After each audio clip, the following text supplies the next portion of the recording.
जी नमस्कार, आप देख रहे हैं अपना जम्मू चैनल और मैं हूं ऋषुराज। हाल ही के दिनों में जम्मू कश्मीर के पहलगांव में एक आतंकी हमला हुआ था जिससे कि पूरा देश गम में डूबा हुआ है। ऐसे में हमारे साथ बातचीत करने के लिए मौजूद है मंजीत कुमार सिंह उर्फ नेपाली सिंह। कश्मीर के पहलगांव में जो घटना घटित हुई है उस पर क्या कहना चाहिए?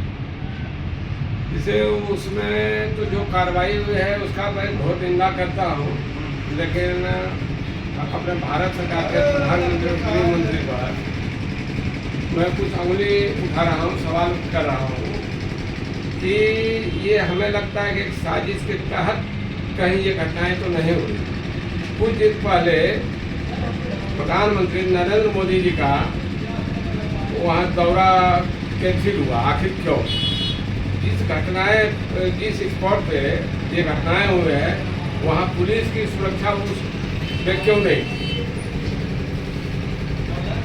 जी ये एक अहम सवाल है। जी जी बहुत बड़ी सवाल है। हाँ, दूसरा बात है कि जो कमजोर तबके के लोग हैं, कम स्टेट हैं, जैसे बांग्लादेश हुआ, पाकिस्तान हुआ, ये आँख तरे रहा है भारत पर, और हम काफ़ी सुखी संपन्न हैं।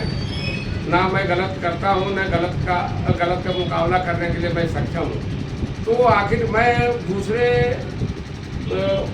पाकिस्तान और बांग्लादेश का मैं क्यों गाली सुनूं? इस पर तो एक नहीं अनेकों घटना पाकिस्तान द्वारा किया गया है। इस पर तो जो है सो तुरंत देर कार्रवाई होनी चाहिए था, ना रहेगा बात न बजेगी पहुँच। आखिर भारत सरकार मौन क्यों है? जिस तरह पुलवामा अटैक हुआ उसका अभी तक कहीं कुछ नहीं हुआ, इस पर क्या कहिए? पुलवामा हमला तो ये भाजपा की एक सोची समझी चाल है, इसलिए कि उसमें 42 सैनिक मारे गए, 42 घर का बच्चों का कोख उजड़ गया। आखिर उस बच्चे को क्या मिला? बिना बाप का बच्चा हो गया। उस पर RDX यूज हुआ। आखिर RDX आया कहाँ से? ये गृह मंत्री और प्रधानमंत्री के नाक के नीचे ये घटनाएं हुई है। आखिर RDX आया कहाँ से? जिसका आज तक पता नहीं चला।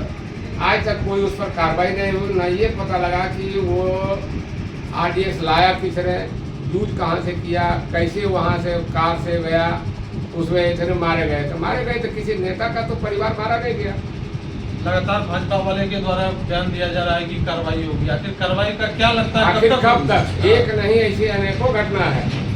जैसे सबसे पहला घटना गुजरात में, जहाँ तक मुझे मालूम है, हरेन पांड्या भाजपा का ही एक MLA था। किस साजिश के तहत उसकी हत्या हुई? आज तक उसमें कौन कौन से दोषी लोग थे? गुजरात का ही संजीव भट्ट गोधरा हत्याकांड, ये सबको पता है कि गोधरा हत्याकांड में साजिश करता कौन कौन है। जो साजिश करता है, जो वो कुर्सी पर विराजमान है, तो एक वहाँ का IAS संजीव भट्ट सही काम करते हुए उसको जेल का सजा काटना पड़ा। आखिर क्यों?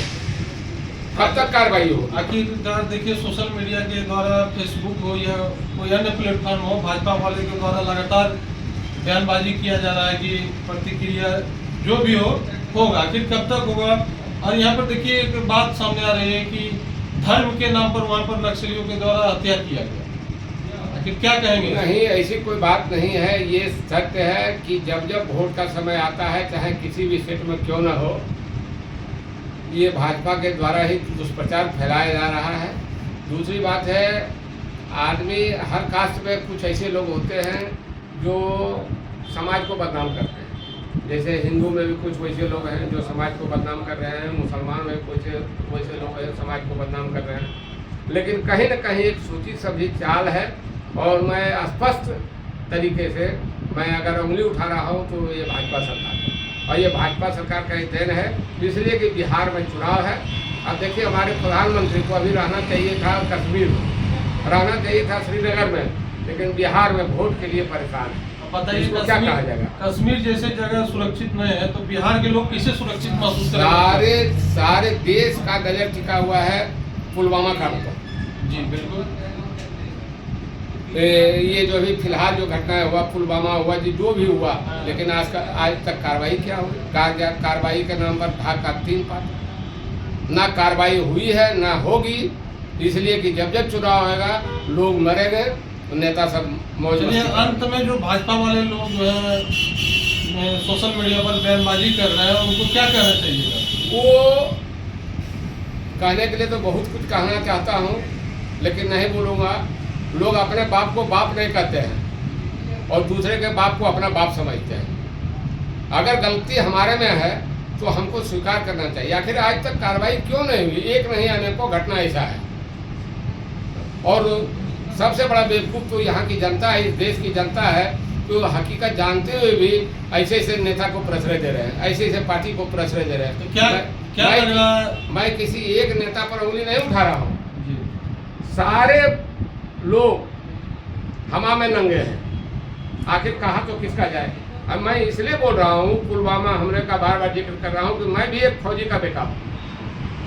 मुझे भी उतना दर्द है जितना दर्द उस 42 बच्चे को होगा, 42 घर को होगा। मेरे भी पिताजी चाइना वार में 67 के बाद आए थे। चाइना वार 2 बार हुई, लेकिन उस समय कार्रवाई होती थी। आज बांग्लादेश, पाकिस्तान, उसको उस दोनों स्टेट का औकात क्या है? लेकिन भारत पर आंख दे रहा है। और बाहर है हमारे प्रधानमंत्री, बाहर है गृह मंत्री, दोनों जो है सो चैन की बंसी बजा रहे हैं। क्या है यहाँ के नेता? तो क्या लगता है कि आगामी जो चुनाव होने वाला है, इस पर भाजपा को बहुत बड़ा असर पड़ने वाला है, ऐसा लगता है? क्या प्रतीत होता है? ये तो आने वाला कल बताएगा।